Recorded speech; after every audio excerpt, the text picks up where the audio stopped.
Hello everyone, welcome back to our channel Mind Interviews. So we hope that you're staying safe at your homes in this COVID-19 situation. And don't worry guys, the situation is gonna be better soon. So now this is our first online interview today with Professor Bijan Raahemi. So we want you to keep occupied even in this situation. That's why we have started to take online interviews. So Professor Bijan Raahemi is a well-known professor at Telfer School of Management at University of Ottawa, and he is the director of the Applied Data Science program and also the MBA and MIS programs at University of Ottawa. So he's gonna give you some useful insights on these programs. And what else? We'll be asking questions like how the University of Ottawa is coping up with the situations since its situations are really new, and also we'll be asking him, like many of you are wondering, what will the job like how this situation will have an impact on the job for the upcoming students who will be coming in fall or the graduating or the students who will be graduating this year. So we'll be asking him questions like that. So it's very important for you guys as well as for us. So please guys watch this video. And now let's begin. Hello, Professor. Hello, Professor. Oh, hi, Rashi. Oh, hi, Sakshi. How are you? Good. How about you? How about you? It's nice to see you. It's nice to see you, and I hope you are doing very well. You're coping with the situation now, and make sure that you stay safe and sound, and you go with the protocol as I mentioned before. Just to keep yourself healthy. Yeah. And I hope everything is going well with your courses and stuff at home.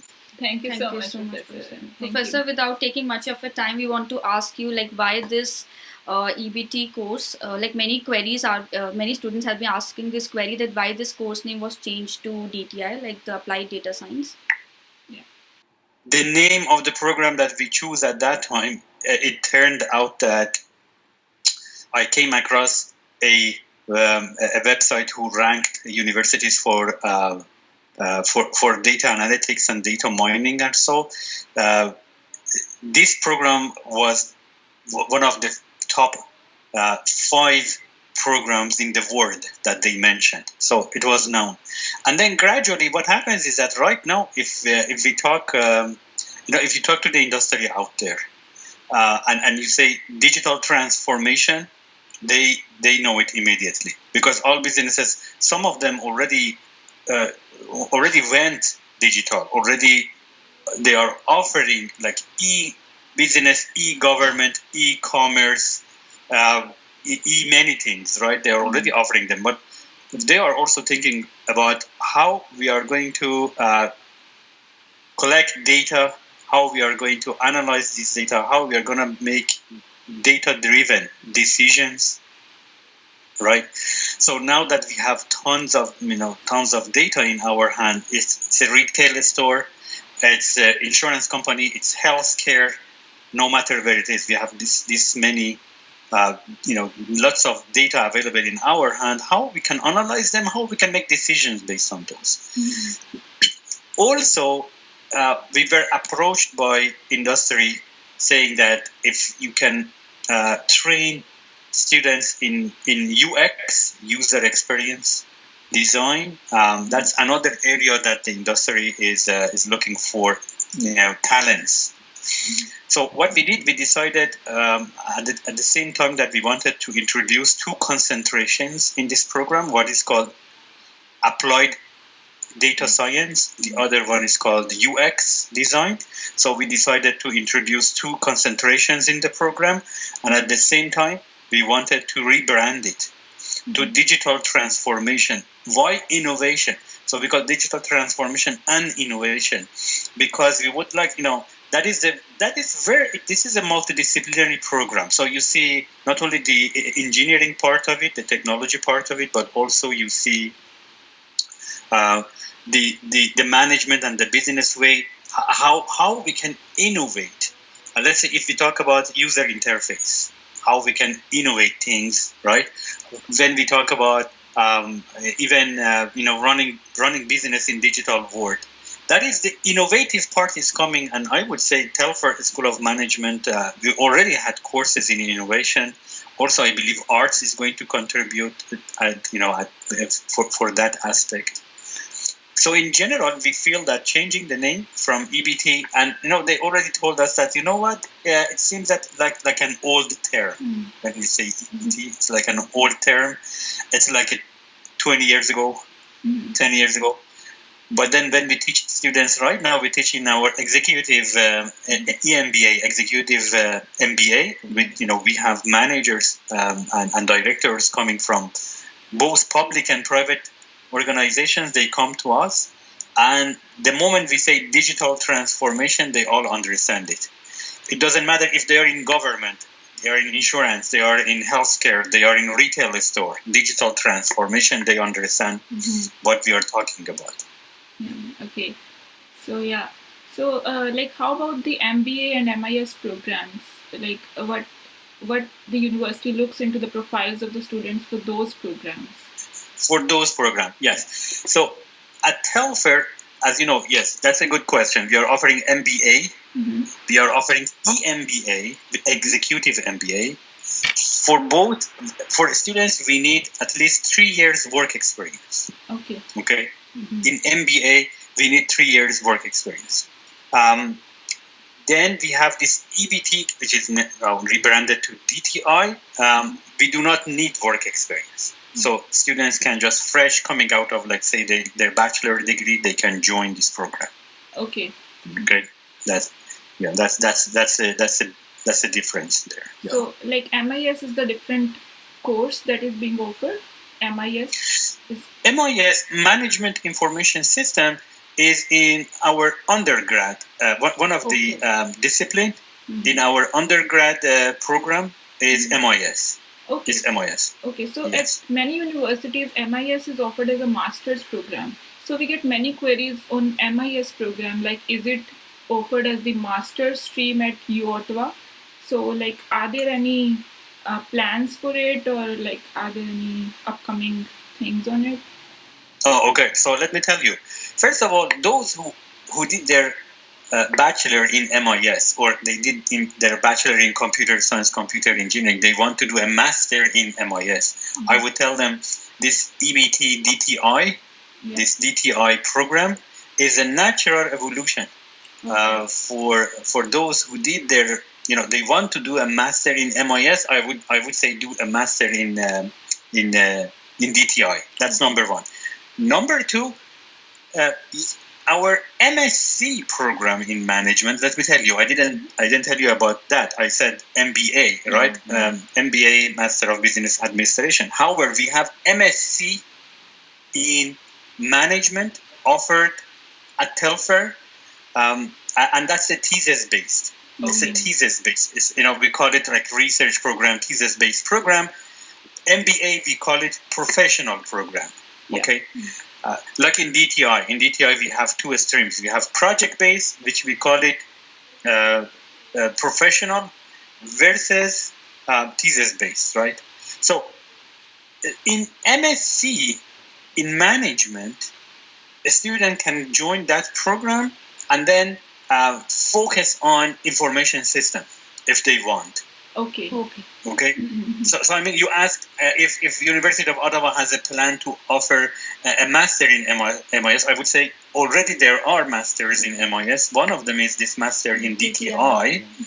The other one is master in management, MSc in management.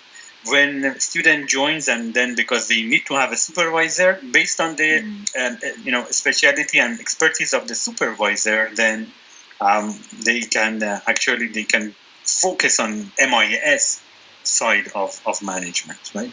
Okay, so if a student is from like engineering background, can he get into this MSc program? Like not in engineering. In the MSc program, the MSc in management,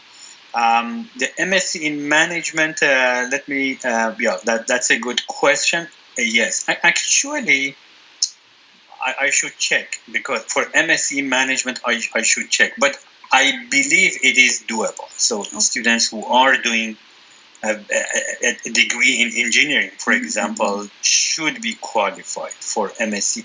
By the way, MSc in management also they need to provide GRE or GMAT. GRE or GMAT. That's for MSc in management. However, for master in EBT or DTI, as you know, we do not need GMAT or GRE. So back to your question, I should check, but I believe somebody with engineering background can join MSc in management, especially those who want to work in in IES, in information system and information technology. Okay. So, 3 years of work experience is also required for MSc in management, like in MBA. Yes. Okay. For our MSc programs in management and Ph.D. in management, they need GMAT or GRE. And the work experience. Okay. And the work experience, that's right. That's another. So, okay, and is there any co-op option in the MBA and MSc? Like, students are offered the co-op option? For MBA and MSc in management, no. Okay. But as you know, for master in DTI and MSc in DTI, the project base or the thesis base, yes. Okay. So, Professor, in these situations that we are facing right now, how is the experience of online classes going? It's being, of course, offered first time. This is the first time we have faced this situation. So how is the experience till now? But University of Ottawa has taken quick steps on it. Yeah. So they are really quick at doing everything online. Students are already being offered the courses online. That's really a fast track process. And we also got the email for the summer, those who want to do the summer term, how the courses are being offered, distance learning courses. It's pretty quick from the U Ottawa side. So how's the experience overall? Is it the last 2 weeks it has been so much work, Yeah. You can't find any colleague, any professor, they're all overwhelmed with and the reason is, as you mentioned, it was very quick, right? Very fast, very quick. Because now that, as you know, officially during the summertime we are going to offer courses also online. We will be ready for it. The course syllabus will be designed for that. Because for now, when you look at the course syllabus, it is designed based on, physical in class. And then the exam also, the weight on the final exam, and so on. So it is based on the fact that the exam is proctored, right? It is closed book and proctored and so on. So now we need to change them. So that was very challenging and time consuming.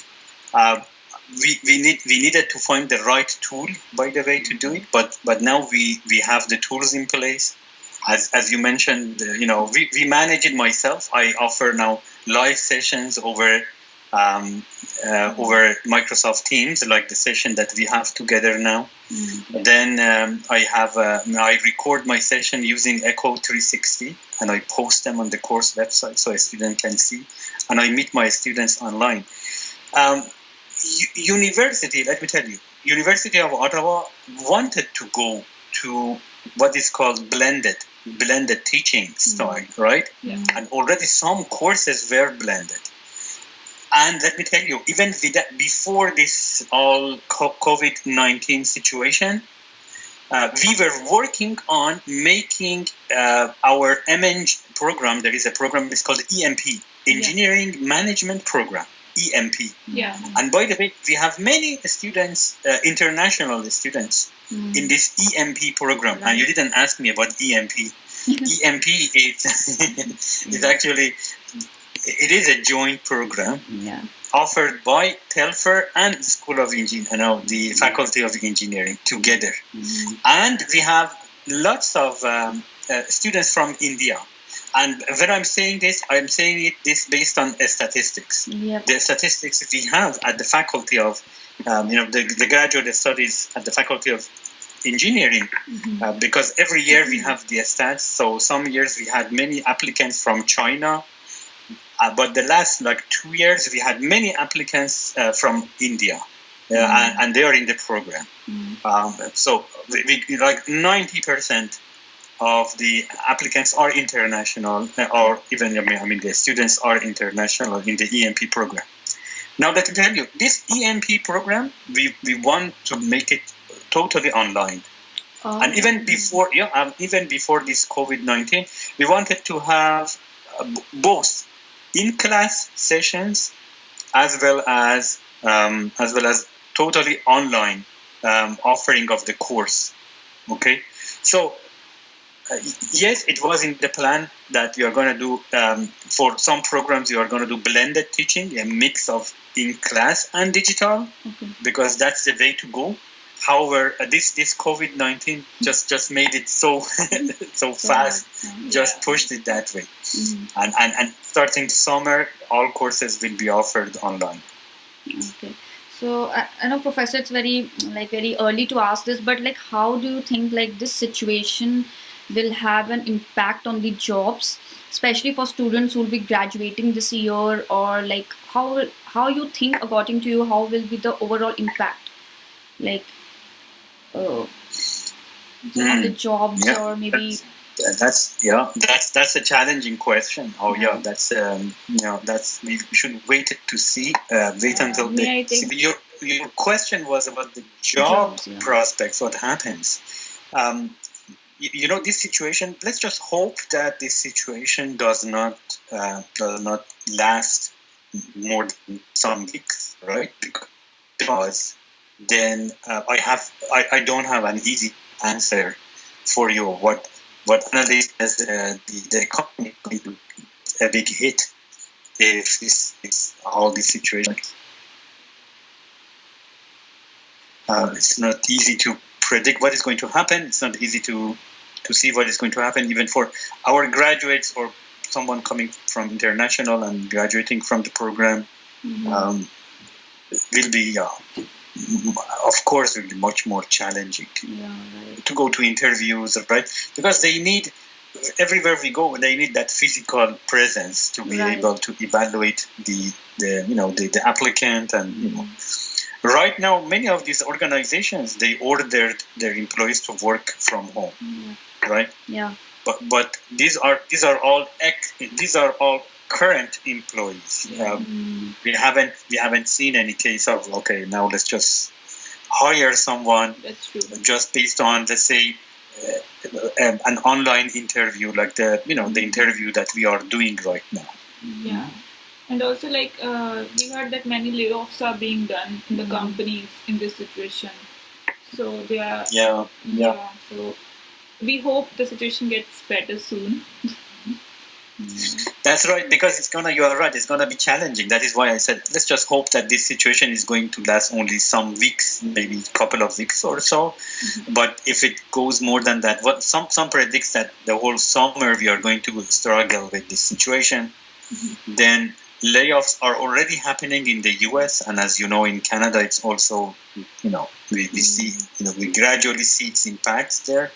Therefore, let's hope that situation gets better. We cannot have a good answer right now.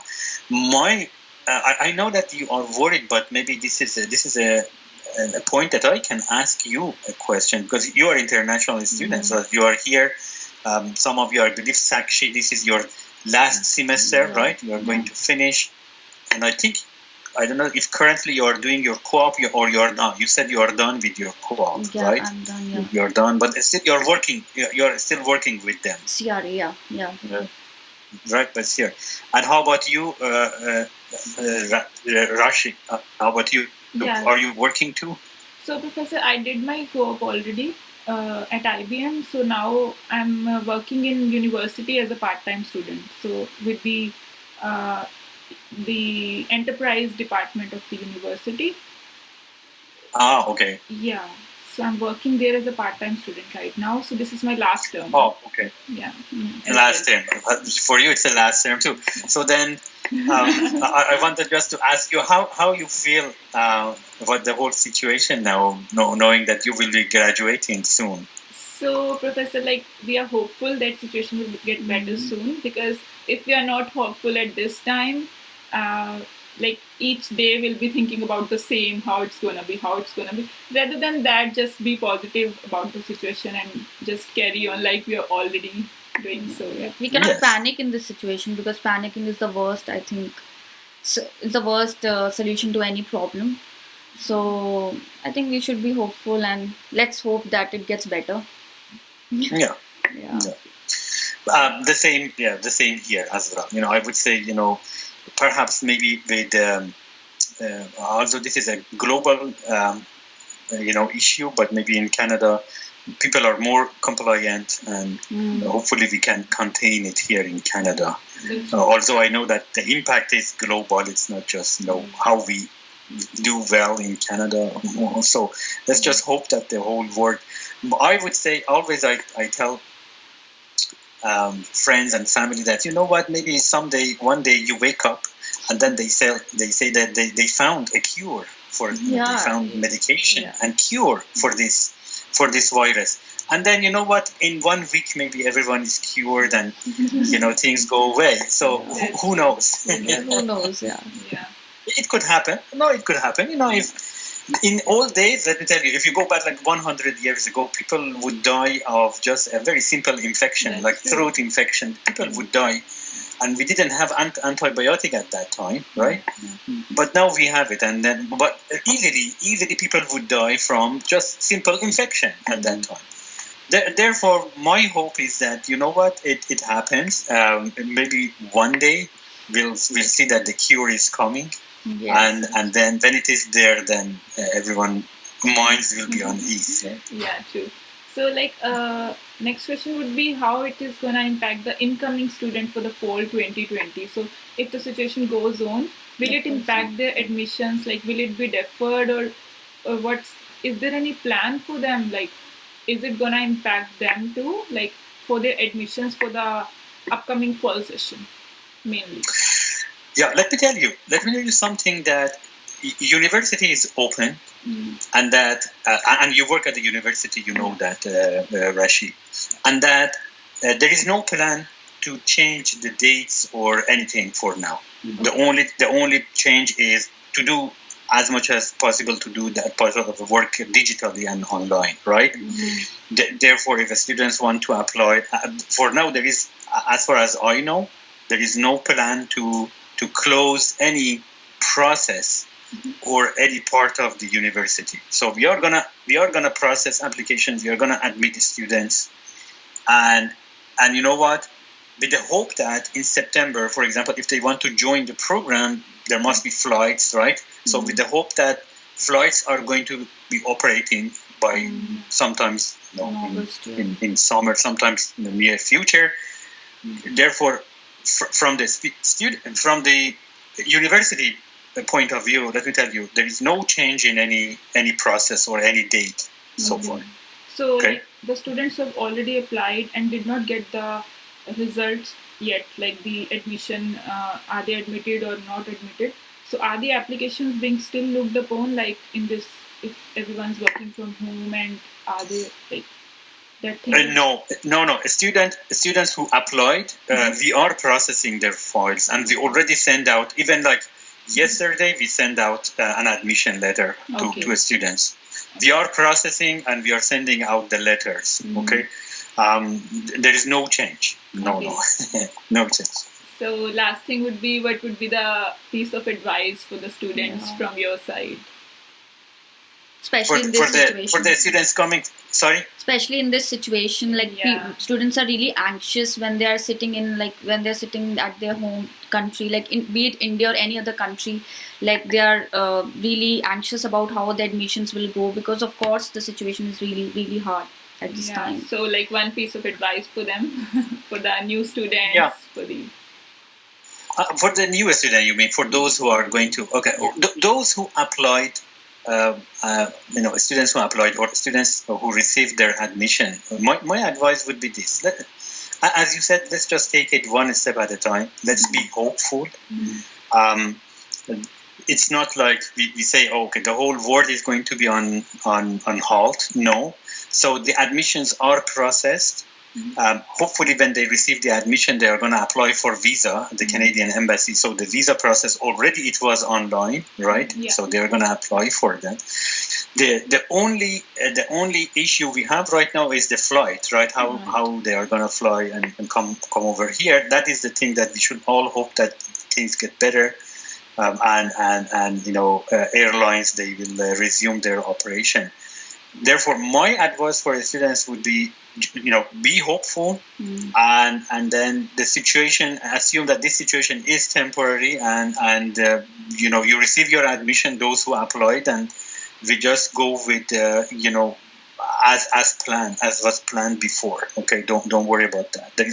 And as I said, from the university part, I can tell you that there is no change now on the dates, on the courses, on the program that that would start, for example, in fall. There is no change so far, and let's just hope that the situation gets even better. Okay. Yeah. So thank you, Professor. Like, Thank you, despite being Professor. so busy, you connected with us, and it will be really help for the students who want to come here and pursue their studies. So it would be really helpful. You're welcome. Yeah. Thank you so much. You're welcome. You're welcome, Rashi and Sakshi. Just take care of yourselves. Yeah. You too. Stay safe and well, and you are doing great. I mean, you are doing your courses.